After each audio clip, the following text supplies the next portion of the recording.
You know, they say that on any given weekend there are more Mazdas being road raced than any other car in the country, okay? Except this weekend, they're not being road raced, they're here. And where is here? Well, we're at Orange County Choppers in Newburgh, New York.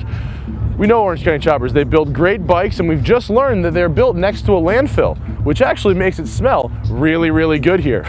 In this episode, we're going to talk to some Mazda Miata and Mazda Speed 3 owners about why they love their cars, and then we're going to go test drive the new MX5 Sport with the power retractable hardtop. I'm Matt Farah, watching Garage 419. Maybe. You might be watching something under a different name too by now.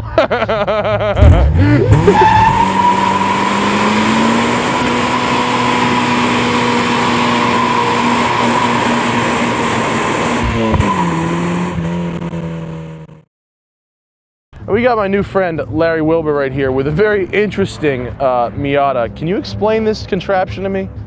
Well, it's a ham radio antenna, a couple of them. Okay, we got one here and one here. Right. Okay. The big one has got a motor mounted down in the base. And I can power it from inside the car. It runs a coil up and down in here so I can tune the antenna remotely from in the car. Okay. And there's also a turns counter, so it tells me where on the coil I am so I can reset it. Okay. Why is the Miata a good platform for a ham radio? It is not a good platform for a ham radio. And you look like you have a lot of guns. I bet you do. No. No? A couple rifles. I got a flintlock pistol. You got a couple guns. No. Just a couple of rifles and some pistols and an AK. Nothing like that, no. Wow, that's pretty loud. Nice. We got my man Chris. Nice to have you on the show, Chris. Thank you, Matt. Tell me about your Miata. It's sweet looking. It's a 91 Miata. Yeah. Hardtop, obviously. I bought it from an older guy. Yeah. Completely stock, end of February. So what's it making? Should make 250, somewhere in the neighborhood of 240, 250. At the wheels? Yep. Oh, that's pretty good. And what's it weigh? Probably a little over 2,000. That's good power to weight right there. Absolutely. What do you got? Now's your chance.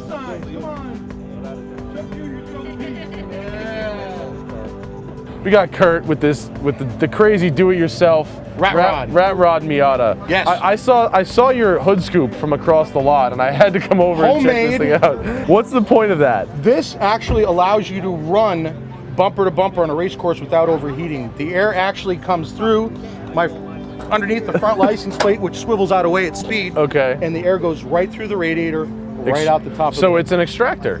Huge extractor. Explain the plexiglass.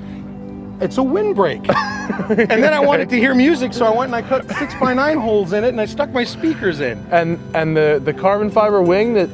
The fake carbon fiber wing in the back that was broken. Oh, okay. Yeah. Originally I had that stuck on my trunk, but it looked ridiculous, and I got pictures of it. It's really stupid looking. But much that's better. actually hard Much mounted. better now.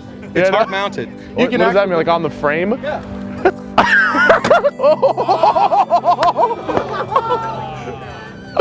Anyone got any JB Weld? You might need more JB Weld. Duct tape. But we can almost lift the whole car. Oh, it's a live show, folks. Check it out. You like my shirt? You like this? Yeah, it's okay. It's the Nürburgrunge. Listen, if you want sweet German driving themed apparel, you got to check out enthusiastapparel.com. If you use the promo code GARAGE12, get you 12% off. Whoever thought of that percentage, I don't know why, I don't know what it signifies, 12%, but you get 12% off on all these cool shirts from enthusiastapparel.com, like I like to wear. Sponsored segment. Sounds nice. I like it. We got my man Matt here. What's up? Thanks for being on the show. Now, Matt has a Mazda Speed 3, and I know we're focusing on the Miata and MX5 today, but Matt, tell me why you bought this Mazda Speed 3. Your review a couple months ago against the Cobalt on the track. I said so. After we said so and you bought it, what do you think? Love it. You glad you bought it? Definitely. What'd you do to it? Because this is not stock. Yeah, I got the CPE front mount, I got the Cobb short ram intake, HKS catback exhaust, access port tuner. I'm expecting around 300 to the ground. I believe it. The ass dyno tells you it probably goes fast, right? Well, guys, we came out to OCC to find out what it is about the Miata that makes people love to drive them and love to upgrade them. but I don't want to listen to their opinions all day. I want to find out for myself, right? So right here, we've got our 2009 Mazda MX5. This one's got a power retractable hardtop. And what we're going to do is we're going to take it for a ride on some of my favorite roads in the New York area. And since the gray is gone and the sun is shining, I think we put the top down. What do you say? Yes, I can fit in this car. I don't know if you guys were counting or not, but that's under 10 seconds. See it on the windies.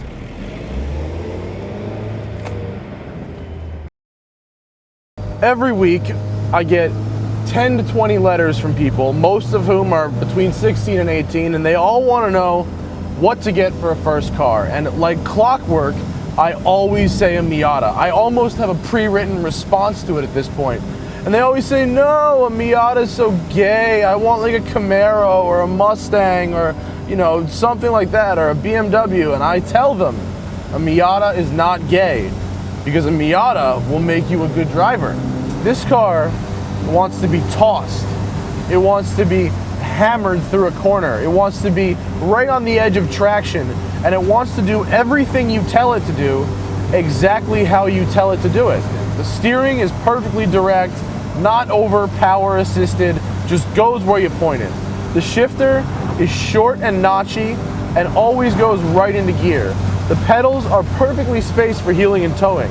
Everything that I want to do in a car, everything that I love about driving, this car makes it fun to do. I love that. It's great. It is fantastic. It is a car for someone who really likes driving, and I'll tell you why. They've stuck with the classic British roadster formula, except made it Japanese reliable. How do you go wrong with that? The MX5 has a perfect 50-50 weight balance, which means that going through corners with it, the car goes exactly where it's pointed every time. In fact, it's so good at going around corners that they have a one-make race series, the Spec Miata series, where you can buy a used Miata and for just a few $1,000s show up and have a great time on the racetrack. The newest MX5 is the third generation of the car. Originally, it started in 1989, the pop-up headlights, very basic, right? Then they restyled it a little bit in what I think was 1998 or 99, and they rounded it out. They gave it fixed headlights and a little more sculpted body, and now this body style. It's functional, not flashy. It's small, not to be feminine, but to be nimble and light. It's evolutionary, like that other great driver's car, the Porsche 911. They took something that worked and then just evolved it with the times instead of radically changing it every time it needed a quick restyling. Any Miata or MX-5 ever built is immediately recognizable as such, no matter when in the last 20 years it's been built. It's built for the driver. It's not built for the bystander. It's built for the guy sitting right here because he's the one having a damn good time with this car. This road is so awesome. I've been on it before. It's great.